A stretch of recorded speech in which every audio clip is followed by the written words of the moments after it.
Olá, estamos nos encontrando mais uma vez.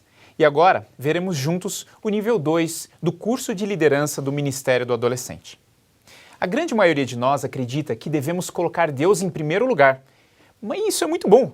Dizemos que somos cristãos e, como cristãos, deveríamos ser exemplos de Cristo. Mas será que estamos buscando esse relacionamento com o Pai, assim como Jesus buscou? Jesus estava continuamente buscando a Deus. E nós? Estamos honrando o nome de cristãos que levamos?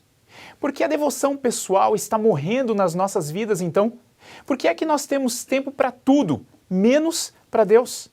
Por que é que as nossas orações estão cada vez mais formais, menores ou mesmo inexistentes?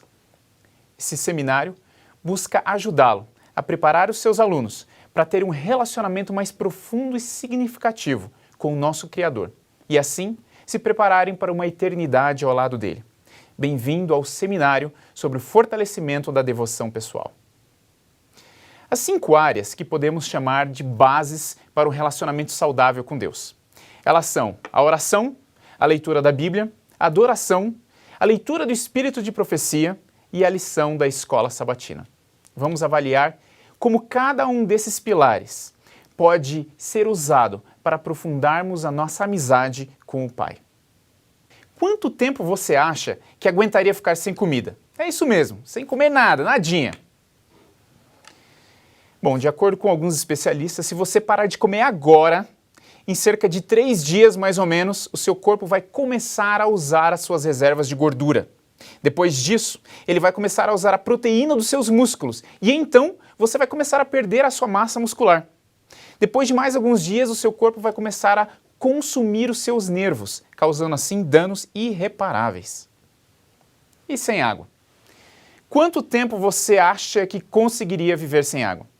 Muito menos do que sem comida. Seu corpo precisa de água para poder funcionar. Alguns dias sem água e você já está correndo um sério perigo. Mas se você parar de respirar, esse teste você pode fazer agora. Vamos tentar. Prenda a sua respiração. E conte no seu relógio quanto tempo você consegue ficar assim. Poucos minutos, né? O oxigênio é vital para manter o funcionamento do corpo. Dizem que nós podemos ficar vários dias sem comer, poucos dias sem água e alguns minutos sem oxigênio. Mas quanto tempo será que nós podemos ficar sem orar, hein? Mensagens aos Jovens, página 249, diz que a oração é a respiração da alma. Da mesma forma que respirar mantém o nosso corpo vivo, a oração mantém vivo o nosso relacionamento com Deus. Mas quantos de nós passamos dias sem nem sequer levar uma prece àquele que deveria ser o nosso melhor amigo? Deixamos nossa amizade com Jesus morrer asfixiada. Sem a respiração da oração, da mesma forma que a falta de comida e a água, a falta de oração também causa danos imensos à nossa espiritualidade. Ao deixarmos de orar, começamos a perder o foco nas coisas do céu e nos tornamos mais egocêntricos. A nossa dependência de Deus começa a diminuir e a nossa autossuficiência começa a aumentar. Com o tempo, a saudade de Jesus diminui e aquilo que eu nunca faria antes para não machucar o meu Deus passa a ser até normal para mim. E aí começa o pecado contra o Espírito Santo, pois eu começo a pensar que talvez não precise mais dele. Mas o que você faz quando não tem vontade de orar?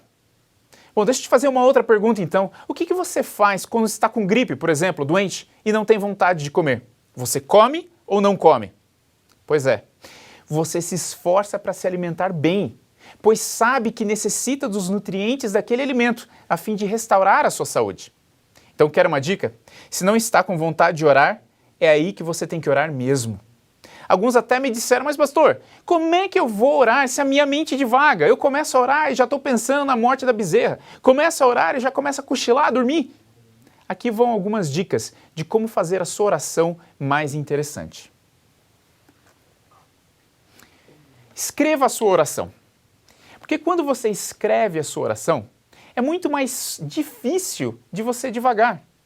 Sabe, quando você escreve, você está realizando uma ação física. A sua mente está voltada para aquela ação de escrever.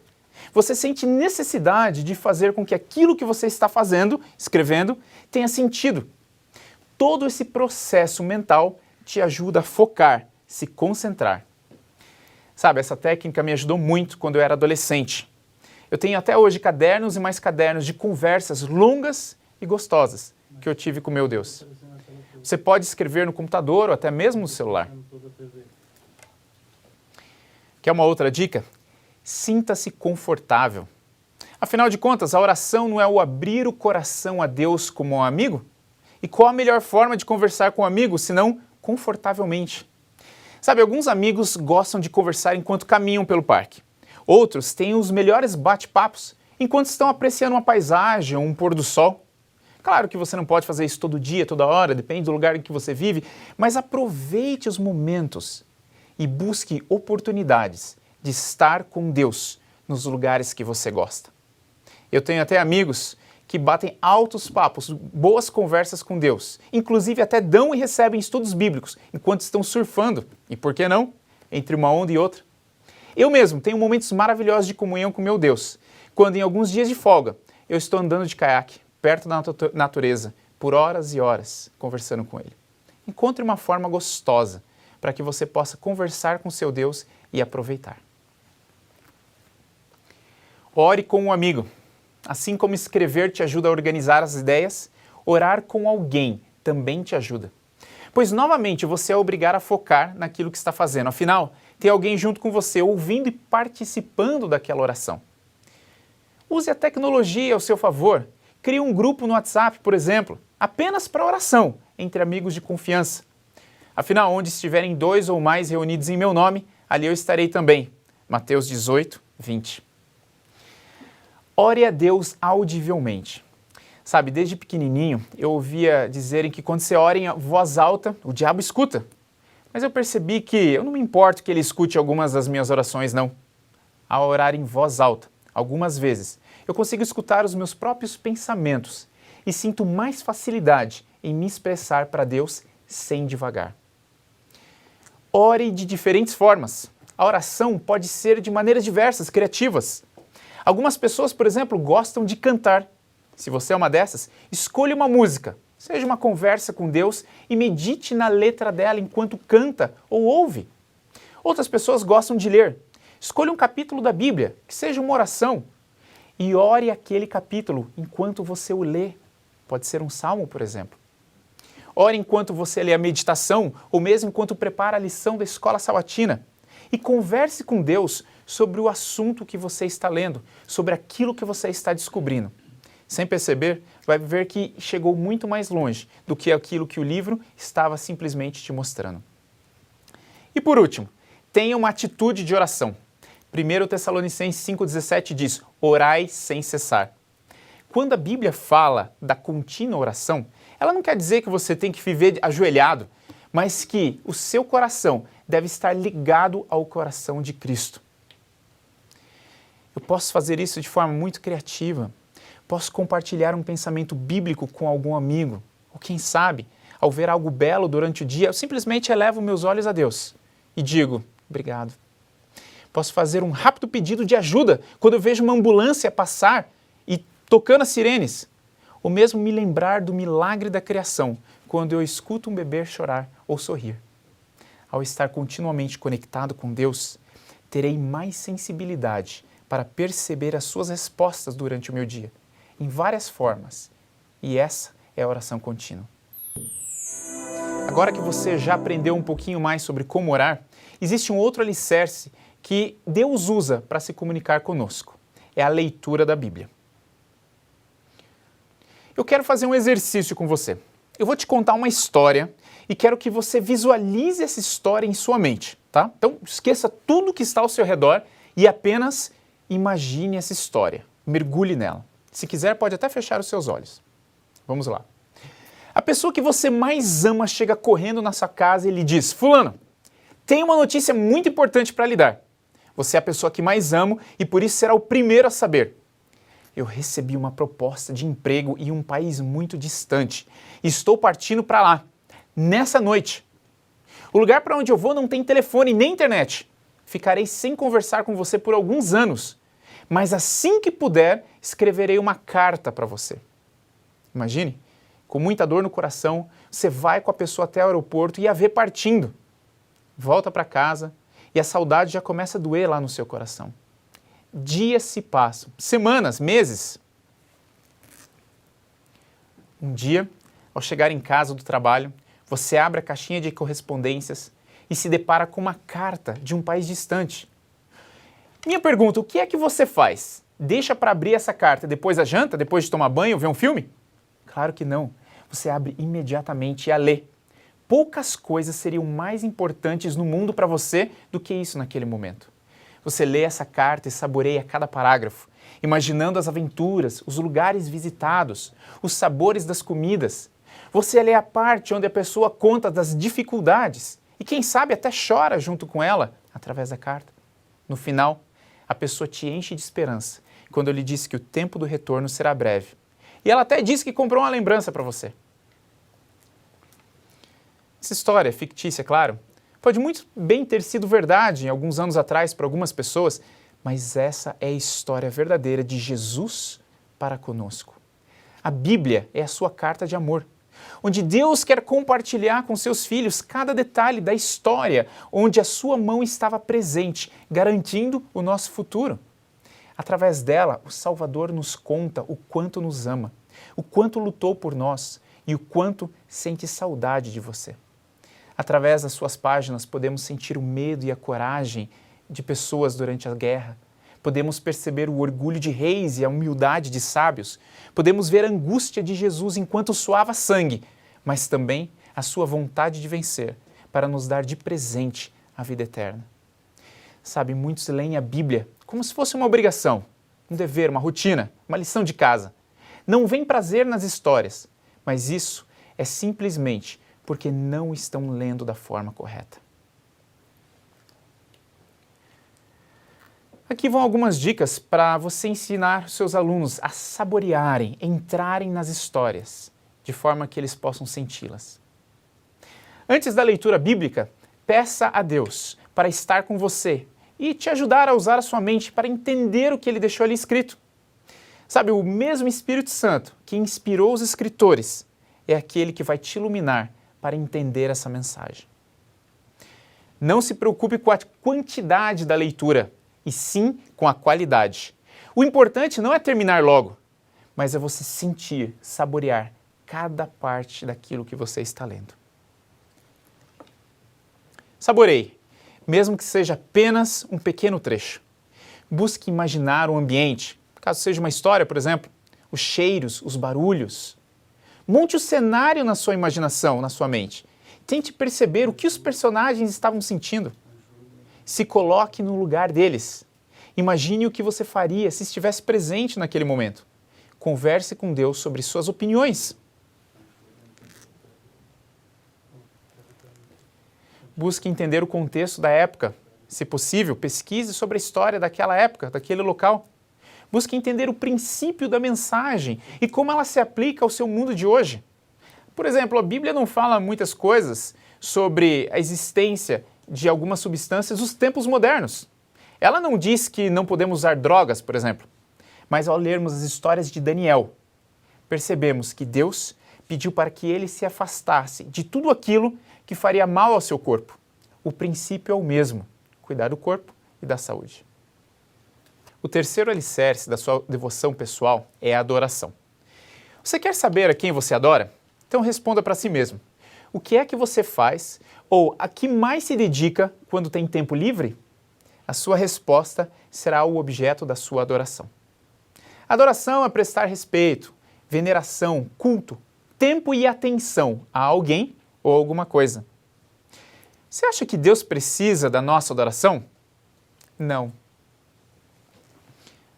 Mas nós precisamos adorá-lo, porque nós nos tornamos cada vez mais semelhantes àquilo que amamos e contemplamos, ou seja, aquilo que adoramos. Adorar a Deus nos leva a um relacionamento mais íntimo e perfeito com Ele. Logo, adoramos para nos achegarmos mais perto de Deus, para nos tornarmos mais semelhantes a Ele. Ele já deixou bem claro em sua palavra o quanto deseja a nossa companhia. Mas como podemos adorar a Deus? Bom, adorar é tudo aquilo que me leva para mais perto dele. Então, louvar a Deus através da música é uma forma de adoração. Podemos cantar mais ou mesmo prestar mais atenção às letras das músicas que cantamos. Compartilhar com os amigos sobre Deus é mais uma forma de focar a minha mente nele e, ao mesmo tempo, ajudar os meus amigos a fazerem o mesmo. Uma outra forma de adorar é usando o seu dom. Pessoas possuem diferentes dons. Encontre uma forma de aplicar o seu dom para assim adorar. Se você canta, escreve música, poesia ou mesmo histórias, use esses dons para louvar o seu Deus. Ir à igreja também é uma forma de adoração. Algumas pessoas acham que podem simplesmente orar e ler em casa e isso já está bom para elas. Acham que não precisam da comunidade, mas o ser humano foi criado para viver em comunidade. Jesus, o próprio Deus encarnado, ia à sinagoga e participava de forma ativa da adoração em comunidade. Busque estar conectado a cada coisa que acontece na sua igreja. Não permita que nada passe por você, como se fosse simplesmente uma formalidade, uma rotina. Tire proveito de cada detalhe. O penúltimo pilar do relacionamento com Deus é a leitura do espírito de profecia. Claro que ele nunca deve substituir a Bíblia, porém, ele ajuda o leitor a ter uma visão mais detalhada, mais profunda da palavra de Deus. Como a sua autora mesmo dizia, uma luz menor que aponta para a luz maior. Algumas dicas para ajudar os seus alunos nessa leitura. Incentive os seus alunos a formarem grupos com amigos, de forma que cada semana um capítulo seja lido individualmente em casa e depois discutido em grupos. Eles podem ser pequenos grupos ou mesmo uma base de geração 148.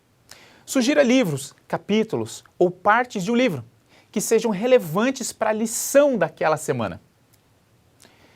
Outra dica é sugerir a leitura do Espírito de Profecia acompanhando o ano bíblico. Assim você estará lendo a palavra de Deus e, ao mesmo tempo, lendo o mesmo assunto nos livros de Ellen White. Use a série Conflito na linguagem jovem. O primeiro livro, Patriarcas e Profetas, já foi até lançado com o nome de Os Escolhidos. Peça para baixarem o aplicativo do Espírito de Profecia no seu celular. Muitos livros possuem até mesmo um arquivo em áudio. Quando encontrarem uma frase interessante, eles podem compartilhar com os amigos. E você, professor, pode compartilhar também, de quando em quando, frases interessantes. Dessa forma, estará incentivando os seus alunos a fazerem o mesmo. Organize um concurso de Espírito de Profecia na sua classe de escola sabatina. Esse concurso, que trará o mesmo tema da lição, claro, pode ser no estilo Bom de Bíblia, por exemplo. Se possível, ofereça pequenos prêmios a cada sábado ou um prêmio maior no final do mês ou talvez trimestre. E faça desse concurso algo bem divertido, não esqueça. O quinto pilar é a lição da escola sabatina. Sabe, a desculpa padrão da maioria dos professores é que os alunos não estudam diariamente. Mas sabe de uma coisa? Eles mesmos, muitas vezes, não têm sido uma referência em devoção pessoal, pois também não têm estudado. Muitos professores dão uma lida rápida na sexta-feira à noite, a fim de ter alguma coisa para falar no sábado pela manhã. Se os professores, a quem foi dada a responsabilidade de transmitir a herança do Senhor, não estudam profundo e diariamente, os alunos irão perceber quão superficial a lição tem sido e não irão se interessar. Estude diariamente a sua lição, de forma profunda e em oração. Poste frases da lição no Facebook da classe ou no grupo de WhatsApp. Isso irá incentivar ou mesmo lembrar os alunos a estudarem naquele dia. Ainda no grupo ou na página, faça perguntas interessantes ou comece uma discussão, por exemplo, para que, no fim, eles queiram participar ativamente do grupo, da página, e para isso eles tenham que estudar. Isso também incentiva os alunos e professores a terem uma atitude constante de ligação com a lição e automaticamente com Deus durante toda a semana. Novas ideias podem ir surgindo para serem discutidas no sábado. Organize um campeonato de perguntas sobre a lição, por exemplo, também. Na sua classe de escola sabatina, esse campeonato pode seguir as mesmas regras do outro campeonato do Espírito de Profecia.